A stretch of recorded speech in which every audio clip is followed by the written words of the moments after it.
Oke, tes. Selamat sore teman-teman. Halo Mas Ilham, Mas Mbak Ita, Mas Pontianus.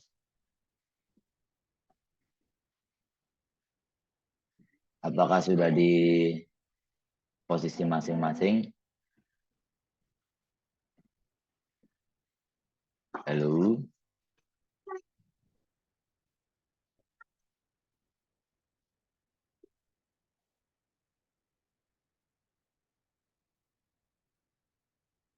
Halo, Mbak Ita, Mas Pontianus, Mas Ilham.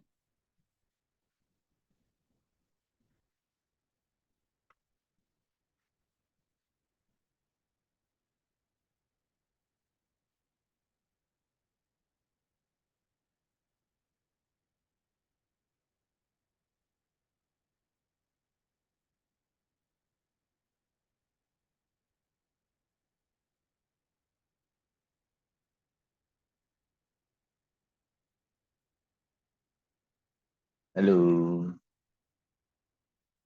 Bisa kita mulai?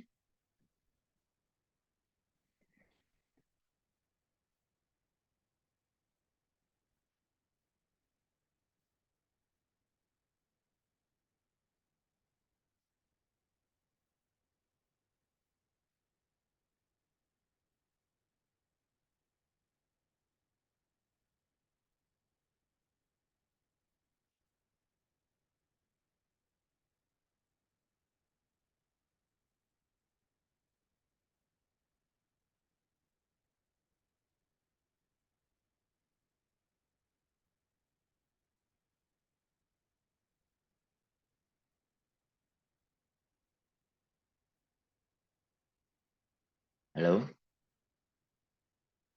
Halo, Pak. Oke. Bisa kita mulai ya? Saya menunggu respon ini dari tadi. Ini lagi di jalan, Pak. Maaf. Oke, siap. Nggak apa-apa, Mas.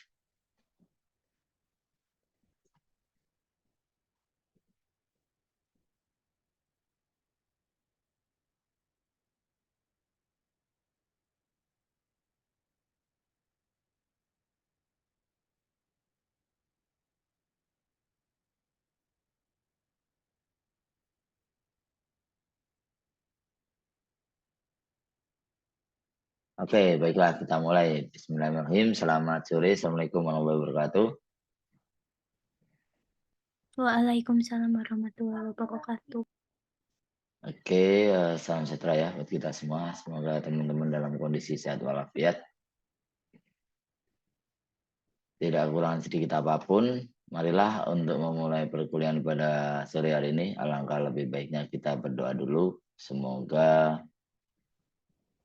perkuliahan hari ini bisa diberi kelancaran sampai nanti akhir sesi ya. Oke, berdoa menurut agama dan kepercayaan masing-masing. Saya persilakan.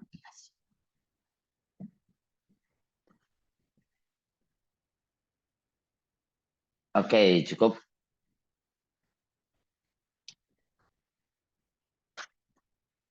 Oke, baru 3 orang ya ini ya. Oh, ini ada yang masuk lagi, Mas Edi. Selamat datang, Mas Edi.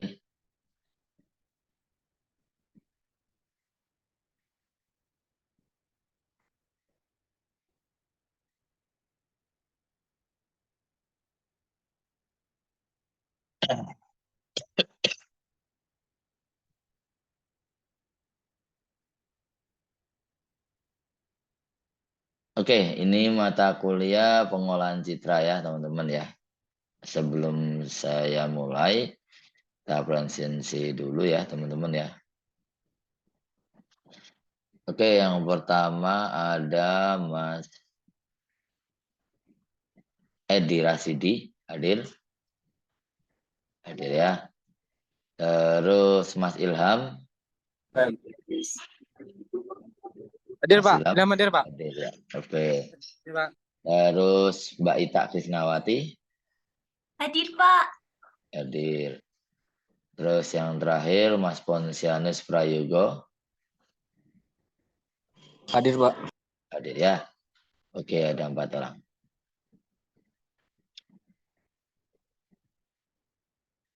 Oke, Oke, teman-teman,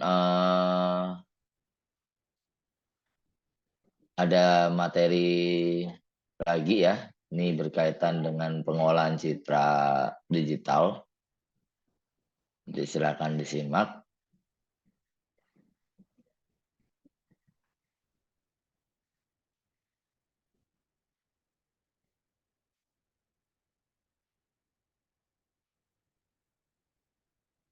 Oke, saya share ya. Nah, jadi mata kuliah hari ini berkaitan dengan pengenalan pola ya, teman-teman ya. Atau pattern recognition ya, kalau disingkatnya.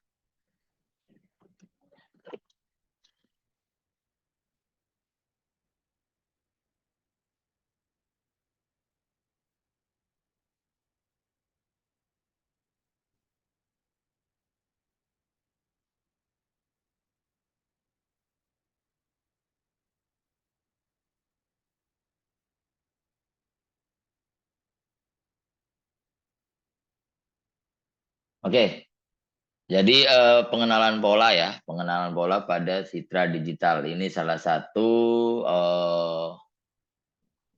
dalam pengolahan citra juga yang berkaitan dengan sesuai namanya sebuah pola ya, teman-teman ya. Jadi artinya di sini dia berkaitan dengan penggunaan algoritma dan metode komputasi ya untuk mengenali, memahami hingga menganalisa suatu pola dalam satu citra digital gitu ya. Contohnya misalkan ada pola itu bisa berupa bentuk gitu ya. Terus kemudian bisa objek, terus bisa struktur atau karakteristik yang lain ya, mulai dari warna dan segala macam. Oke, langsung saya jelaskan saja ya. Nah, konsep dasar dari pengenalan pola itu sendiri ya, dia merupakan tahapan mengekstrak sebuah ciri atau fitur dari objek di dalam citra digital yang ingin dikenali dan dibedakan dengan objek lainnya. Jadi tujuannya untuk membedakan ya satu objek dengan objek yang lain seperti itu. Nah, sesuai yang saya bilang tadi ya, tujuan utamanya untuk mengenali objek dari mulai bentuk, struktur, atau sebuah karakteristik tertentu dalam sebuah citra digital gitu ya. Nah, kemudian pola tadi yang telah diekstrak digunakan sebagai parameter ya atau nilai masukan untuk membedakan antara objek satu dengan lainnya. Nah, di sini pada tahapan identifikasi dan klasifikasi seperti itu. Ya, contohnya di sini ada beberapa gambar ya, teman-teman ya. Ada gambar manusia berdiri ya. Nah, ini kita pertama mengekstrak polanya. Jadi mengekstrak polanya itu keseluruhan dari sebuah manusianya itu ya, teman-teman ya. Nah, jadi kita ekstrak di sini ya. Nah, ini terus kemudian kita klasifikasikan ya dalam beberapa kategori ya. Nah, terus kemudian baru hasil akhirnya muncul dua objek yang sama, cuman mungkin dia memiliki memiliki gambar yang berbeda seperti itu. Nah, terus kemudian ada gambar yang lain, ada contohnya di sini pesawat terbang ya, teman-teman ya. Kita mengenali pola atau ciri dari pesawat terbang tersebut, terus kemudian baru diekstrak untuk jadi polanya seperti itu. Jadinya seperti ini ya. Begitu pula selanjutnya dalam bentuk hewan ya. Ini hewan penguin kalau tidak salah seperti itu. Nah, jadi ada tahapan mulai dari identifikasi sampai ke arah klasifikasi untuk sebuah objek tersebut gitu ya. Nah, terus kemudian berkaitan dengan pola dan ciri ya. Jadi pola itu adalah entitas yang terdefinisi dan dapat diidentifikasi melalui ciri-cirinya yaitu fiturnya seperti itu. Nah, ciri-ciri tersebut bisa apa saja? Yang pertama bisa mulai dari bentuk ya, terus kemudian warnanya, terus kemudian bisa strukturnya dan segala macamnya. Itu yang membedakan suatu pola dengan pola yang lainnya. Nah, di sini dikatakan ciri yang bagus adalah ciri yang memiliki daya pembeda yang sangat tinggi. Sehingga pengelompokan pola berdasarkan ciri yang dimiliki dapat dilakukan dengan tingkat akurat yang cukup tinggi, seperti itu. Misalkan bentuk segitiga dan bentuk kotak, nah itu pasti sudah tentu berbeda ya teman-teman. Nah itu yang dibilang pembeda yang cukup tinggi. Terus dari segi warna juga, misalkan warnanya warna merah dan warna hijau, nah itu juga bisa berbeda seperti itu ya.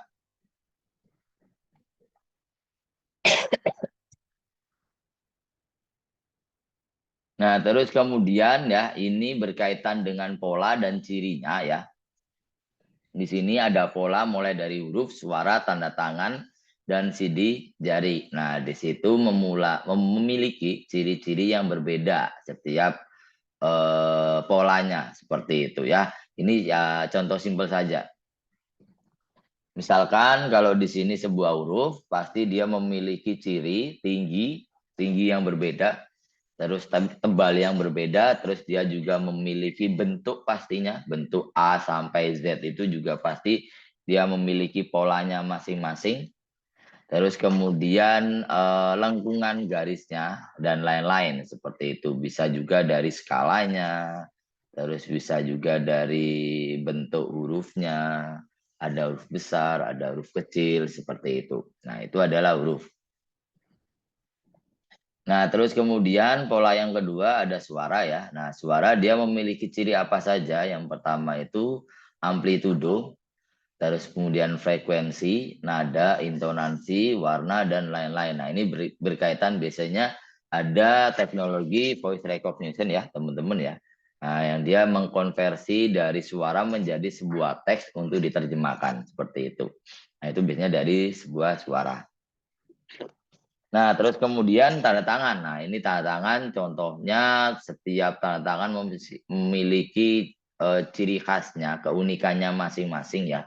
Bahkan tingkat kerumitannya sehingga mungkin untuk di apa ya, kalau di tanda tangan kan biasanya ada namanya dipalsukan lah, istilahnya seperti itu ya. Nah, itu juga menjadi salah satu pola dan ciri. Bahkan sekarang ada sistem di contohnya perbankan gitu ya, dia juga mendeteksi dari mulai pola tanda tangan seseorang gitu ya. Dari segi panjangnya, kerumitannya, tekanan, dan lain-lain seperti itu. Nah, itu untuk tanda tangan. Terus yang selanjutnya ada sidik jari. Nah, sidik jari pasti semua orang memiliki sidik jari yang berbeda-beda ya. Tidak mungkin manusia, saya belum pernah tahu ya, ada sidik jari yang sama. Kecuali mungkin diakalin lah atau seperti apa gitu ya. Cuman setiap manusia memiliki pola sidik jari yang berbeda-beda ya. Dari mulai apa saja, yang pertama lengkungannya, terus kemudian jumlah garis yang membentuk sidik jari tersebut gitu ya. Terus kemudian kan kalau bentuk sidik jari itu seperti ini ya.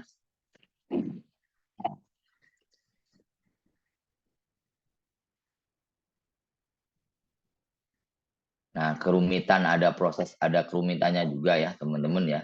Nah, terus kemudian ada banyaknya garis. Nah, ini yang membedakan sidik jari antara manusia satu dan manusia yang lain. Nah, kita bisa membedakan itu melalui pola dan cirinya masing-masing seperti itu. Oke, terus kemudian, nah ini berkaitan dengan pola dan ciri. Jadi ciri itu pada suatu pola diperoleh dari hasil pengukuran terhadap uji objeknya. Maksudnya apa? Misalkan yang tadi ya, di sini ada pola huruf, suara, tanda tangan, dan sidik jari. Nah, dia memiliki cirinya masing-masing. Itu yang nanti bakalan menjadikan sebuah hasil seperti itu. Ya. Nah, terus kemudian Khusus pada pola yang terdapat di dalam citra, ciri-ciri yang dihasilkan dapat diperoleh berasal dari informasi apa saja. Misalkan kalau kita mendapatkan beberapa data ya. Yang pertama itu ada data spasial, itu berkaitan dengan intensitas pixel dan histogram dari gambarnya. Terus apa namanya, batas tepi, berarti itu ada arah dan kekuatan. Terus ada kontur berkaitan dengan garis, eklips dan lingkaran. Terus kemudian wilayah dan bentuk itu berdasarkan keliling dan luasnya masing-masing. Terus kemudian yang terakhir ada hasil transformasi Fourier atau frekuensi seperti itu. Nah, itu adalah apa namanya, pola yang terdapat dalam sebuah citra. Nah, jadi kita mengenal pola dari beberapa ciri-ciri berikut seperti itu ya. Oke, sebentar, kita baru azan ya. Break sebentar ya, teman-teman ya.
Oke, saya lanjut ya, teman-teman ya. Nah, pola dan ciri itu tadi berkaitan dengan pattern recognition ya, atau pengenalan pola dalam citra digital. Jadi, yang dimaksud di sini beberapa definisi tentang pengenalan pola, diantaranya yaitu suatu ilmu untuk mengklasifikasikan atau menggambarkan sesuatu berdasarkan pengukuran kuantitatif fitur atau ciri atau sifat utama dari suatu objek ya. Nah, itu menurut Putra Dharma Putra tahun 2010. Terus kemudian selanjutnya penentuan suatu objek fisik atau kejadian ke dalam salah satu atau beberapa kategori. Jadi berdasarkan klasifikasinya. Nah, ini menurut Duda dan Head dalam buku Hanif Al-Fatah tahun 2009 seperti itu ya. Oke, nah itu pengenalan, soal pengenalan pola ya, teman-teman ya. Terus kemudian, nah, jadi di sini dapat disimpulkan pengenalan pola sebagai tindakan mengambil data mentah dan bertindak berdasarkan klasifikasi datanya.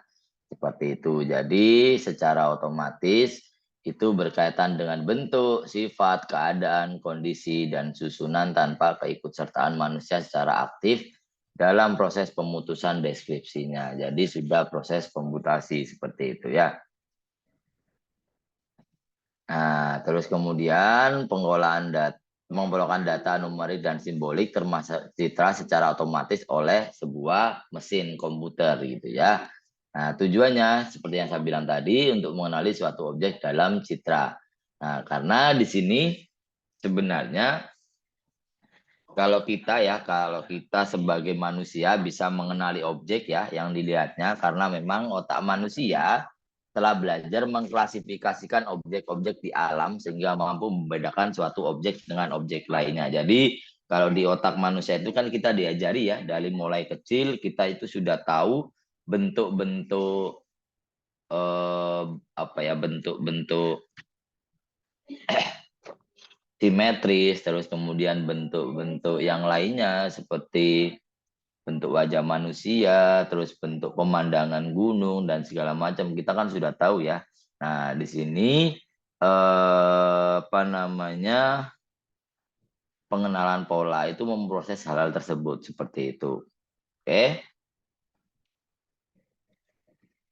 Nah, kemudian kemampuan sistem visual manusia yang dicoba ditiru oleh mesin. Ini juga berkaitan dengan pengenalan pola citra digital. Nah, terus kemudian komputer menerima masukan berupa citra objek yang akan diidentifikasi, memproses citra tersebut, dan memberikan keluaran berupa informasi atau deskripsi objek yang ada di dalam citra tersebut. Ada objek apa aja di situ. Seperti itu ya, contohnya di sini tadi ya, ada objek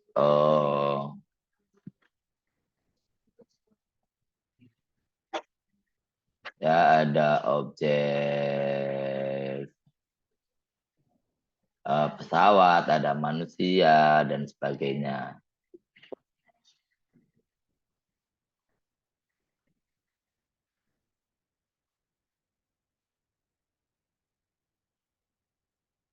Nah, saya lanjut lagi.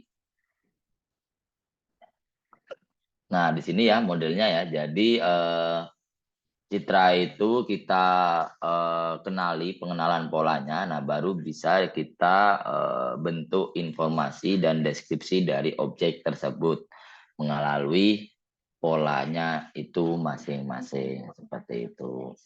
Nah, contoh penerapannya adalah pada apa saja. Yang pertama, pengenalan suara, klasifikasi teks dokumen, terus pengenalan tulisan tangan, pengenalan sidik jari, atau sistem pengenalan wajah manusia. Nah, yang ini saat ini kita sudah pakai ya, mungkin hampir semua teknologinya ya. Di handphone kita itu pasti teman-teman pernah merasakan fingerprint sensor.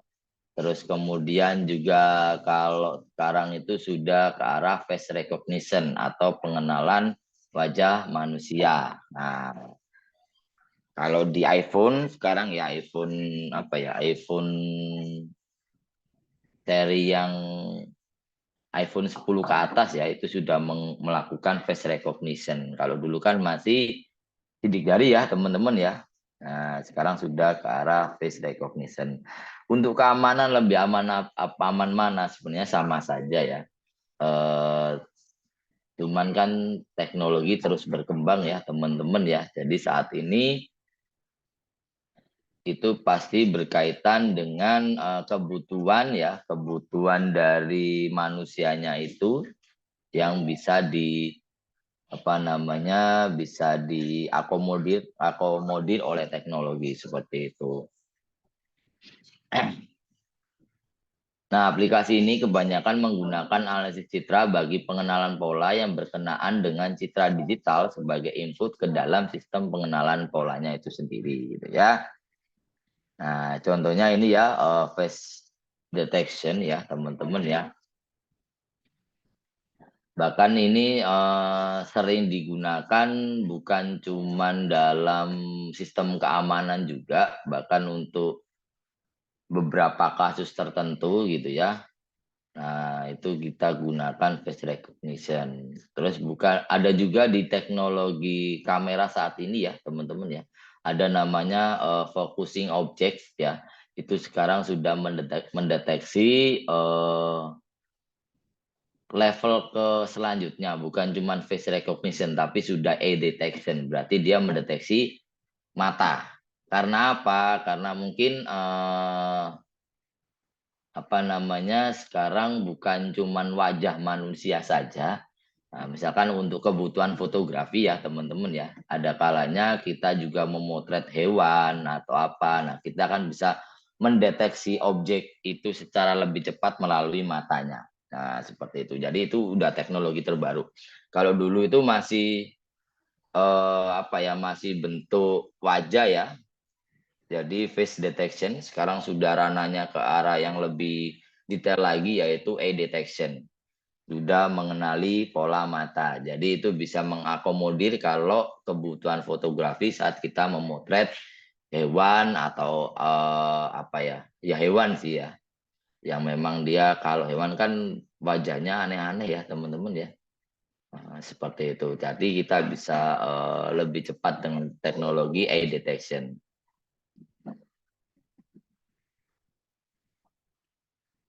Nah, terus kemudian saat ini aplikasi-aplikasi pengenalan pola juga sudah sangat beragam ya.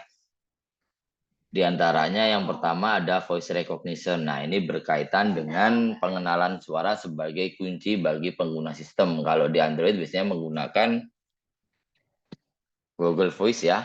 Kalau di iOS menggunakan Siri namanya ya. Seperti itu. Jadi itu sistemnya kita berbicara terus kemudian dia menerjemahkan ke dalam bentuk teks ya. Nah, teks itu menjadi sebuah perintah. Biasanya seperti itu.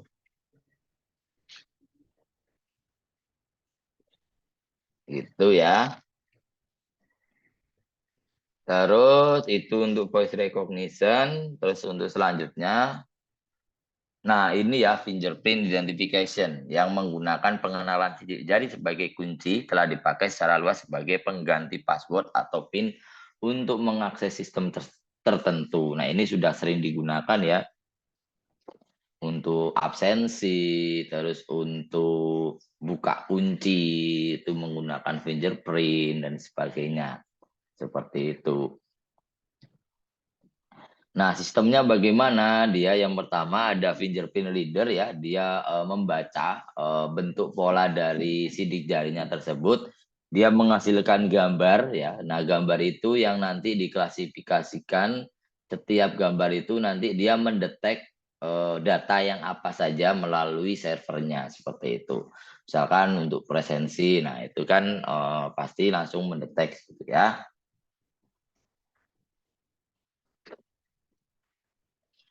Nah, terus kemudian ada face identification atau face recognition ya. Dia menggunakan pengenalan wajah sebagai kunci bagi pengguna sistem. Bahkan saat ini Badan Penegak Hukum sudah mengembangkan sistem untuk mengidentifikasi para buronan ya dengan melakukan scanning pada wajah para pelaku kejahatan yang sudah ditadabiskan berdasarkan foto pelaku kejahatan. Nah, sudah ada di sistem keamanan juga seperti itu. Nah, face identification ini juga ini ya kadang kalau ada beberapa kasus kejahatan, nah kita bisa identifikasi melalui CCTV seperti itu.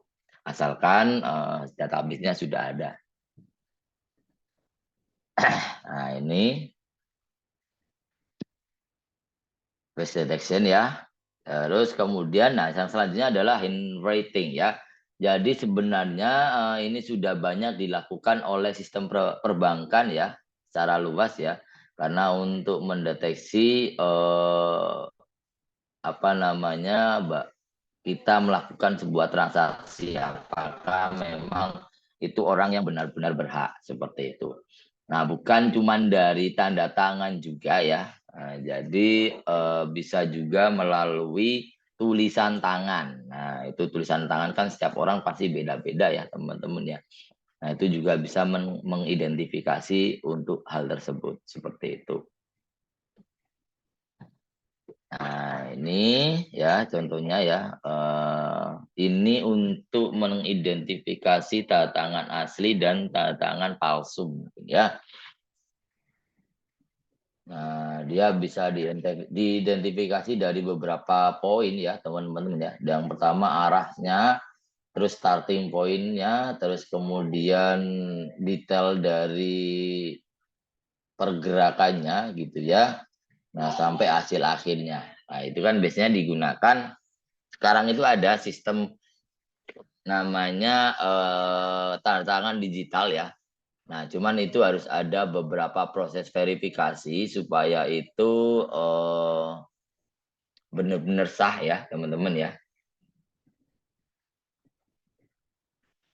Seperti itu. Jadi ada perusahaan yang memang dia mengakomodir untuk tanda tangan digital ya. Artinya apa?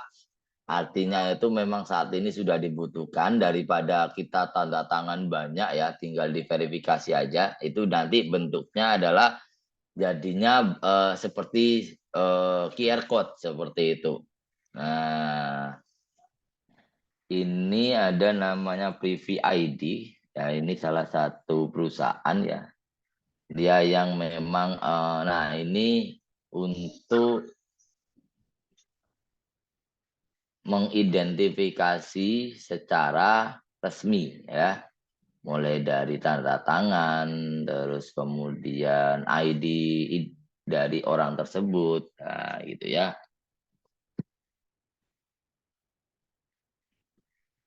Karena kan kalau teman-teman lihat ya di sistem apa namanya, bukan di sistem, di administrasi untuk kepemerintahan ya, seperti apa namanya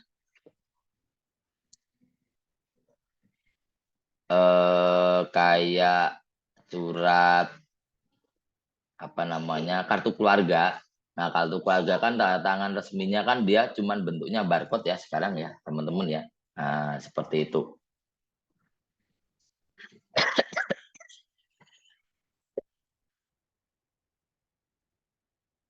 Oke. Nah, terus kemudian itu berkaitan dengan everything ya. Nah, ini berkaitan dengan optical character recognition yang sering kita pakai saat ini yaitu QRIS ya. Itu adalah apa namanya salah satu bentuk apa namanya pattern digunakan untuk pembayaran ya. Kalau QRIS ya dia jadi standar untuk di Indonesia, sorry.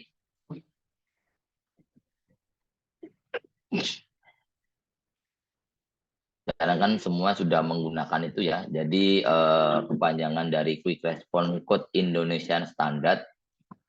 Jadi sekarang sudah ada sistem pembayaran KRIS. Nah, teman-teman pasti sering pakai ya. Nah, jadi perbankan juga sudah menggunakan itu.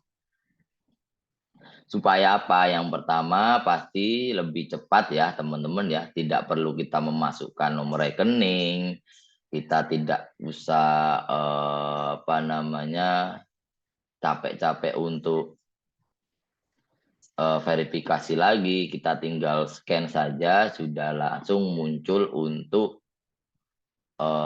identitas pembayarannya seperti itu. Cuman ya ini akhirnya semakin ke sini kemarin sempat muncul ya tindak kejahatan yang apa namanya itu cukup viral di masjid itu ya. Itu mengganti kirisnya gitu ya. Ada yang tahu ya? Jadi apa namanya kotak amalnya kirisnya diganti dengan pribadi ya, tapi akhirnya ketahuan. Nah, itu cukup harus hati-hati ya teman-teman ya.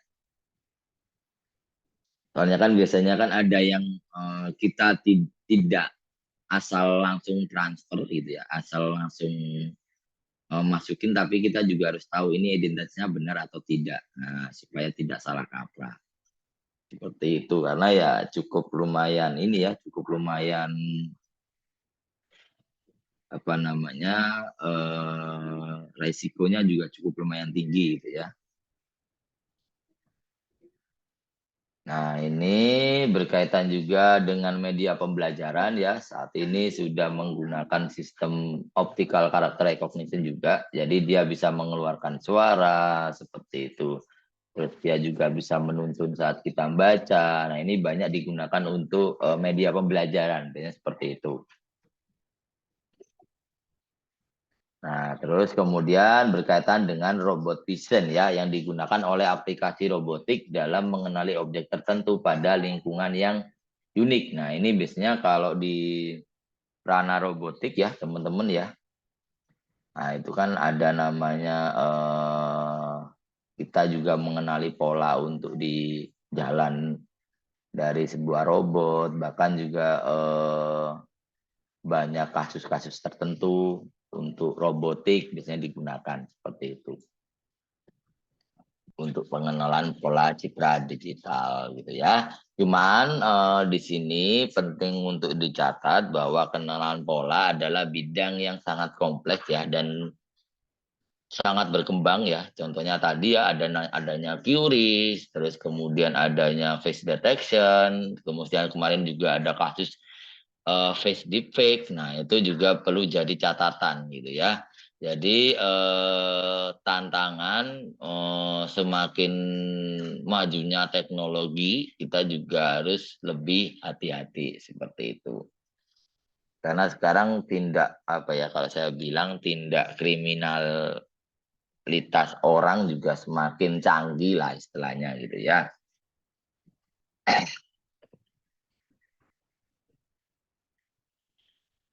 Nah, seperti itu ya. Bahkan ada face defect itu juga lumayan ya. Jadi dia kemarin juga sempat ya siapa ya kemarin yang bilang Mas Ali atau Mas siapa ya saya agak lupa itu ya adanya defect itu ya. Nah, itu jadi kasus-kasus baru juga ya, teman-teman ya. Oke, seperti itu soal pengenalan pola dari citra digital ya, teman-teman ya. Jadi bagaimana kita ketahui sebuah pola menjadi salah satu fitur dari objek dalam citra yang digital yang menjadi pembeda dengan objek yang lainnya. Biasanya juga seperti itu. Terus digunakan dalam berbagai bidang tadi ya teman-teman ya. Oke, seperti itu untuk pengenalan pola.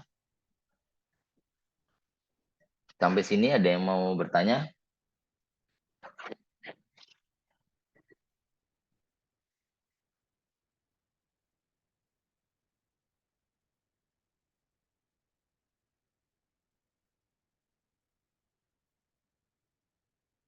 Oke, belum ya. Nah, berkaitan dengan tugas UAS ya teman-teman ya. Kemarin sudah sempat saya share membuat sebuah aplikasi sederhana berkaitan dengan pengolahan citra digital ya teman-teman ya. Apakah sudah mulai dirancang kira-kira?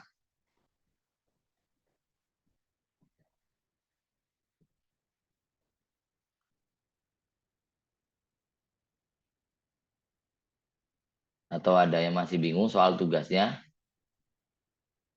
Tidak ya?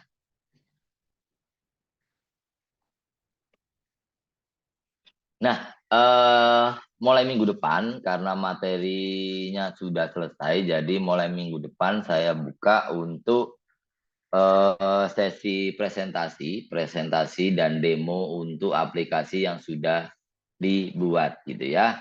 Kemarin untuk ketentuannya bebas teman-teman menggunakan fitur-fitur apa saja yang bakalan dimasukkan untuk aplikasinya. Yang penting berkaitan dengan pengolahan citra gitu ya. Bisa yang simpel-simpel saja seperti rotation, terus resize atau apapun. Terus bisa juga kalau mau ke arah face detection itu juga bisa. Terus kemudian apalagi ya? Kalau tadi sempat ada dipresentasikan itu ini image segmentation seperti itu. Ya. Terus kemudian ada juga membuat satu aplikasi Photoshop Mini. Ini itu juga ada tadi ya.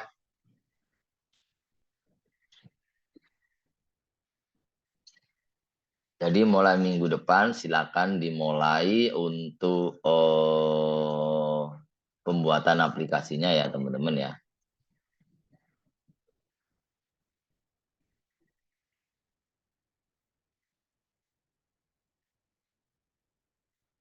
Oke, sampai sini ada yang mau bertanya? Kira-kira? Atau ada yang mau diskusi berkaitan dengan tugas atau apapun?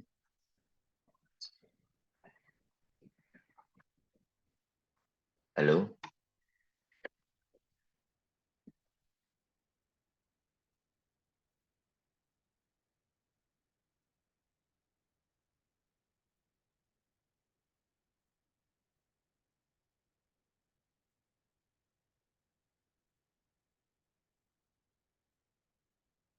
Oke, belum ada ya. Jadi nanti silakan boleh ya. Jadi kemarin ketentuannya bisa individu atau mungkin kelompok silakan. Ya, untuk kelompok maksimal saya batasin 3 orang ya. Kalau minimal ya 2 orang ya kalau kelompok ya seperti itu.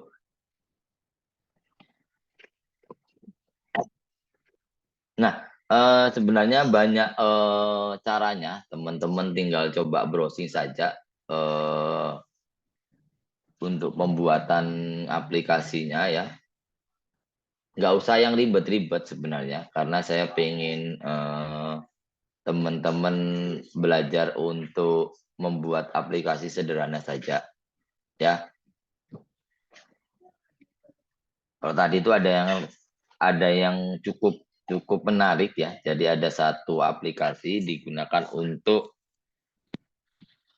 image segmentation untuk mendeteksi adanya tumor pada otak. Nah, seperti itu.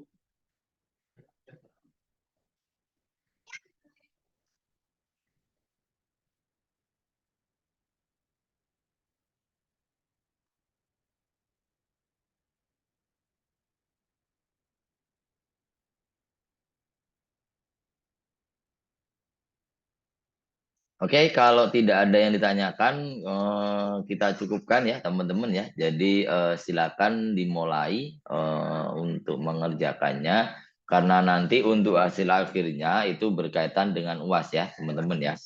Jadi teman-teman mengumpulkan, sebenarnya mengumpulkannya bentuk video, jadi video presentasi gitu ya, dan demo dari aplikasinya seperti itu. Nanti untuk pengumpulannya mungkin biar lebih enak, teman-teman bisa upload di YouTube atau mungkin share link untuk videonya juga silakan seperti itu ya. Oke.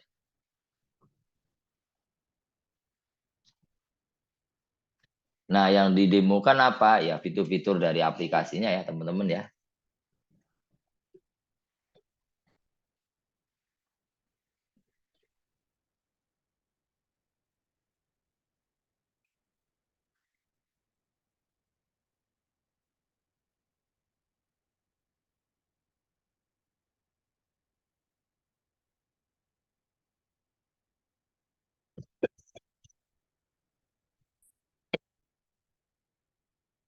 Oke, mungkin itu aja kalau tidak ada yang ditanyakan.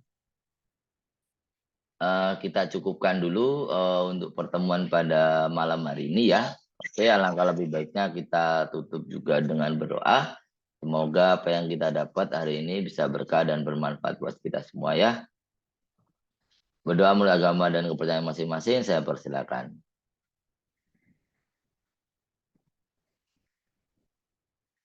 Oke, cukup. Sekian dari saya, kurang lebihnya saya mohon maaf. Selamat malam. Wassalamualaikum warahmatullahi wabarakatuh.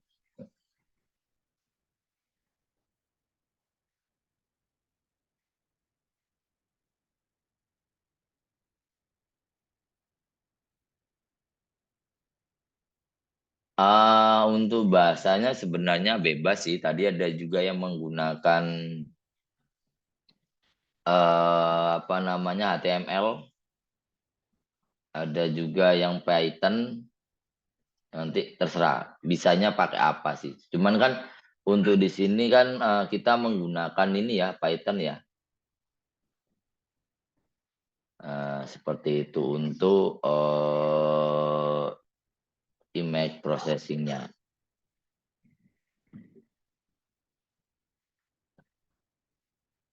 gitu ya. Oke.